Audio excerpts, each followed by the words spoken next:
యెహోవా యందు భయభక్తులు గలవారి చుట్టూ ఆయన దూత కావలియుండి వారిని రక్షించును. యథార్థవంతులకు చీకటిలో వెలుగు పుట్టును. నిబ్బరం కలిగి ధైర్యంగా ఉండు. నీ రోజులు మనుషులపై ఆధారపడి ఎవరూ నీకు సహాయం చేయలేక నిన్ను కృంగదీస్తే మాటలు మాట్లాడారా? ఇక నుండి నీవు మనుషులపై ఆధారపడడం మానివేయు.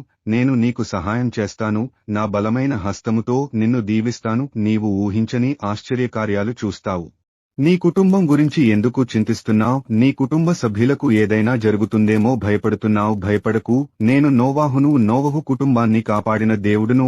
నేనే అబ్రాహాము ప్రార్థించినప్పుడు లోతు కుటుంబాన్ని కాపాడిన దేవుడును. నీ కుటుంబాన్ని కాపాడుతాను, రక్షిస్తాను. భయపడకు, దిగులు పడకు. నీకును నీ ఇంటికిని నీకు కలిగిన అంతటికిని క్షేమమవునుగాక. మొదటి సమూయేలు గ్రంథము 25వ అధ్యాయము 6వ వచనము. నా కుమారుడా, నా కుమార్తె, నీవు చేస్తున్న పనిలో ఎటువంటి ఆటంకాలు వచ్చినా నెమ్మదితో ప్రార్థన చేసుకో.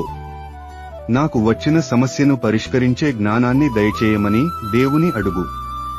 అప్పుడు తప్పకుండా నీకు సహాయం వస్తుంది. కాబట్టి ఎటువంటి చీరాకు వచ్చినా కోపపడకుండా నెమ్మదితో ప్రార్థనతో ఆ సమస్యను పరిష్కరిస్తే ఇంక ఏ పనినైనా నువ్వు సులువుగా చేయగలుగుతావు.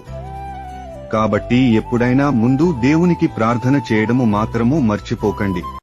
ప్రియమైన దేవుని బిడ్డ, నేను నీకు ఆరోగ్యమును కలగజేసెదను, మీ రోగములను తీసివేసెదను, మీ గాయములను మాన్పెదను. ఇది యెహోవా వాక్కు. నువ్వు ఎదురుచూస్తున్న ఆశీర్వాదం నీకు ఇస్తున్నాను.